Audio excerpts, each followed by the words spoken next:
Sawish Hindi classes.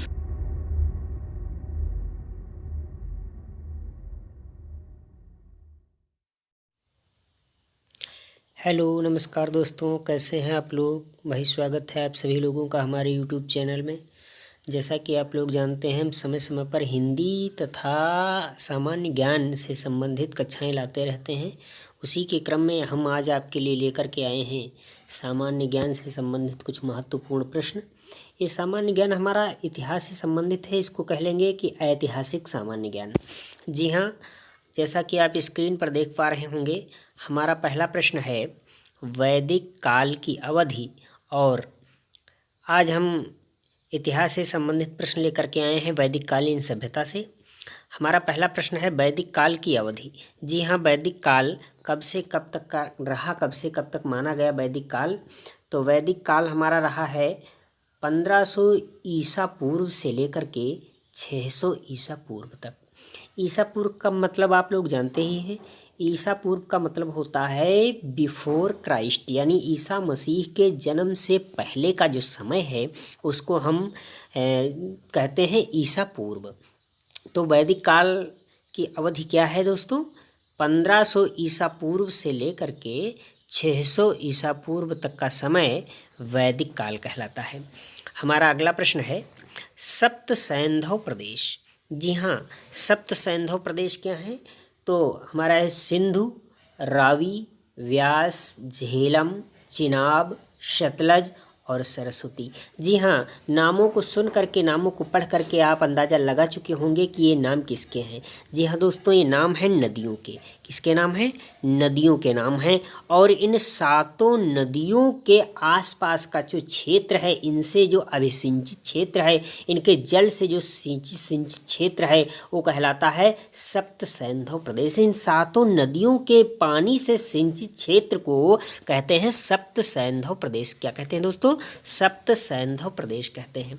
देखिए आगे चलते हैं। अगला प्रश्न हमारा ब्रह्मवर्त क्षेत्र। जी हाँ, ब्रह्मवर्त क्षेत्र क्या है? तो दिल्ली के आसपास का जो क्षेत्र है ये ब्रह्मवर्त क्षेत्र कहलाता है। जी हाँ, दिल्ली के चारों तरफ आसपास कुछ क्षेत्र है इसका, जो जिसको हम जानते हैं ब्रह्मवर्त के नाम से। क्या कहते हैं इसको?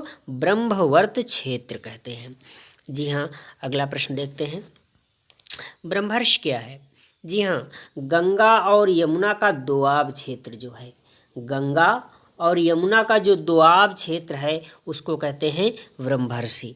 दोआब का मतलब क्या होता है? दो से मतलब दो गिनती 1 2 3 4 ये, और आब से मतलब पानी, जल। दो जल जहाँ आपस में मिलते हैं, दो पानी जहाँ आपस में मिलते हैं, अर्थात गंगा का पानी और यमुना का पानी।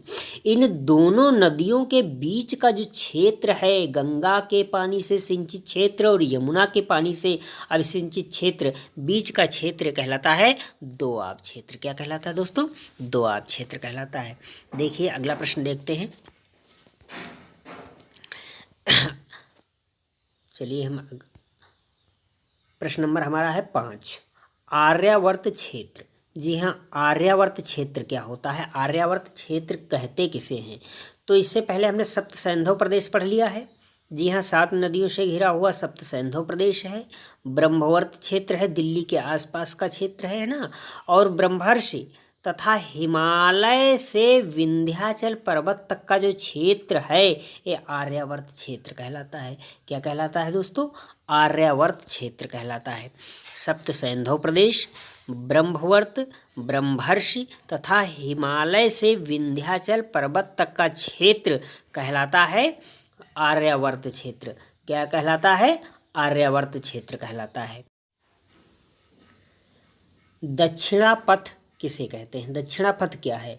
तो दक्षिणापथ है विंध्याचल पर्वत के दक्षिणी छोर का क्षेत्र। क्या है? विंध्याचल पर्वत के दक्षिणी छोर का जो क्षेत्र है उसको कहते हैं दक्षिणापथ। क्या कहते हैं? दक्षिणापथ। जी हाँ, 7वां प्रश्न नंबर देखते हैं। वेद का शाब्दिक अर्थ। जी हाँ, वेद का शाब्दिक अर्थ क्या होता है? तो वेद का शाब्दिक अर्थ होता है जानना, उसके विषय में जानना, उसके बारे में जानना, है ना। तो वेद का शाब्दिक अर्थ क्या है? जानना। प्रश्न नंबर 8 देखेंगे। वेदों की संख्या।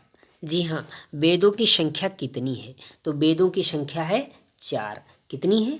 4। पहला है ऋग्वेद, दूसरा है यजुर्वेद, तीसरा है सामवेद और चौथा है अथर्ववेद। जी हाँ, अगर पूछे कि वेदों की संख्या कितनी है तो 4 है। कौन कौन से हैं? नंबर 1 ऋग्वेद, नंबर 2 यजुर्वेद और नंबर 3 सामवेद तथा नंबर 4 अथर्ववेद। जी हाँ, अब अगले प्रश्न पर चलते हैं। अगला प्रश्न है हमारा, प्रसिद्ध गायत्री मंत्र लिया गया है। जी हाँ, लिया गया है। कहाँ से लिया गया है? तो लिया गया है ऋग्वेद से। कहाँ से लिया गया है? ऋग्वेद से। प्रसिद्ध गायत्री मंत्र जो है वो हमारा कहाँ से लिया गया है? ऋग्वेद से लिया गया है। इसी क्रम में अगला प्रश्न हम देखेंगे, सामवेद दर्शाता है। जी हाँ, दर्शाता है मतलब दिखाता है। सामवेद हमको किस चीज़ की शिक्षा देता है? तो ये भारतीय संगीत की शिक्षा देता है। सामवेद क्या दर्शाता है? भारतीय संगीत को दर्शाता है। जी हाँ, हमारा अगला प्रश्न है इसी क्रम में, भारतीय संगीत के सप्त स्वर। जी हाँ, भारतीय संगीत में जो सप्त स्वर हैं वो कौन कौन से हैं? तो ये हैं श रे ग म प ध नि। जी हाँ, सा रे ग म प ध नि, ये सप्त स्वर हैं भारतीय संगीत के। किसके हैं? भारतीय संगीत के सप्त स्वर हैं। इसी क्रम में अगला प्रश्न, यजुर्वेद की शिक्षा। जी हाँ, यजुर्वेद में किस चीज़ की शिक्षा दी गई है? तो यजुर्वेद में यज्ञों का विधान है। यज्ञ करने के नियम, कायदे, तरीके बताए गए हैं। उनके मंत्रों का विधि विधान बताया गया है। ये सब कहाँ है? यजुर्वेद में है। यज्ञों का ये विधान है यजुर्वेद में। अगला प्रश्न, प्रश्न नंबर 13, अथर्ववेद में। जी हाँ, अथर्ववेद में तंत्र मंत्र और जादू टोना है। टोना टोटका जो देखते हैं आप, सुनते हैं, जंत्र मंत्र, ये सब हमारा कहाँ है? अथर्ववेद में है। कहाँ है? अथर्ववेद में है। प्रश्न नंबर 14 देखेंगे, ऋग्वेद का प्रसिद्ध गायत्री मंत्र समर्पित है। जी हाँ, ऋग्वेद का जो सबसे प्रसिद्ध गायत्री मंत्र है वो किस देवता को समर्पित है? तो समर्पित है सूर्य देवता को। किसको समर्पित है? सूर्य देवता को। आप सभी लोग गायत्री मंत्र जानते ही होंगे, है ना? ओम भूर्भुवः स्वः, यही पूरा जो है गायत्री मंत्र। अगर आपको नहीं याद है तो याद कर लीजिए, बहुत अच्छा मंत्र है। ठीक है, अगला प्रश्न हमारा प्रश्न नंबर 14, वैदिक सभ्यता का विभाजन। जी हाँ, वैदिक सभ्यता पढ़ रहे हैं हम आज। ऐतिहासिक सामान्य ज्ञान में पढ़ रहे हैं वैदिक सभ्यता। तो वैदिक सभ्यता का जो विभाजन है वो क्या है? तो पहला है ऋग वैदिक काल और दूसरा है उत्तर वैदिक काल। जी हाँ, वैदिक कालीन सभ्यता 2 भागों में बांट दी गई। पहला है ऋग वैदिक काल और दूसरा है उत्तर वैदिक काल। ऋग वैदिक काल की समय सीमा क्या है? 1500 ईसा पूर्व से लेकर के 1000 ईसा पूर्व तक का समय ऋग वैदिक काल कहलाता है। इसके बाद नंबर 2 पे आता है उत्तर वैदिक काल। तो उत्तर वैदिक काल की समय सीमा है 1000 ईसा पूर्व से लेकर के 600 ईसा पूर्व तक का समय उत्तर वैदिक काल कहलाता है। क्या कहलाता है? उत्तर वैदिक काल कहलाता है। अगला प्रश्न देखेंगे, प्रश्न नंबर 16, लोहे की खोज। जी हाँ, लोहे की खोज कब हुई? तो उत्तर वैदिक काल में लोहे की खोज हुई। अगर पूछे कि लोहे की खोज कब की गई तो उत्तर वैदिक काल में की गई। अगला प्रश्न, वैदिक काल से पूर्व की लिपि कैसी थी? लिपि से मतलब है लिखावट। उस समय की लिखावट कैसी थी? तो उस समय की लिखावट थी चित्रात्मक। जी हाँ, वर्णों का, अक्षरों का ज्ञान नहीं था, इसलिए चित्रों के माध्यम से संकेत रूप में हम लिख दिया करते थे।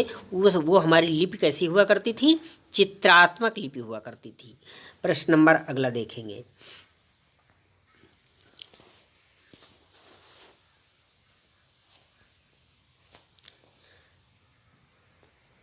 प्रश्न नंबर 18, उपनिषदों की संख्या। जी हाँ, उपनिषदों की संख्या क्या है? 108 है। इन्हें वेदांग भी कहते हैं। क्या कहते हैं? वेदांग कहते हैं। उपनिषदों की संख्या कितनी है? 108 है और इनको वेदांग भी कहते हैं। क्या कहते हैं? वेदांग कहते हैं। प्रश्न नंबर 19, सत्यमेव जयते कहाँ से लिया गया है? जी हाँ, बहुत ही उत्तम वाक्य सत्यमेव जयते अक्सर हम लिखा हुआ देखते रहते हैं। तो ये वाक्य लिया कहाँ से गया है? ये लिया गया है मुंडकोपनिषद से। अभी हमने इससे पहले वाले प्रश्न में पढ़ा कि उपनिषद और उपनिषदों की संख्या कितनी है? 108। उसी में से एक है उपनिषद मुंडकोपनिषद, जहाँ से लिया गया है वाक्य हमारा सत्यमेव जयते। अगला प्रश्न, सत्यमेव जयते कहाँ से लिया गया है? तो मुंडकोपनिषद से लिया गया है। इसके बाद आता है 20, प्रश्न नंबर 20, दोआब किसे कहते हैं? जी हाँ, दोआब किसे कहते हैं? दो नदियों के बीच का उपजाऊ क्षेत्र। जब जो दो नदियाँ होती हैं तो दो नदियों का जो जल आता है, बाढ़ आती है तो मिट्टी को उपजाऊ बना जाती है। वही बाढ़ मिट्टी को उपजाऊ बना जाती है और दो नदियों के बीच का जो उपजाऊ क्षेत्र होता है उसी को कहते हैं दोआब क्षेत्र। क्या कहते हैं? दोआब क्षेत्र कहते हैं। हमारा अगला प्रश्न,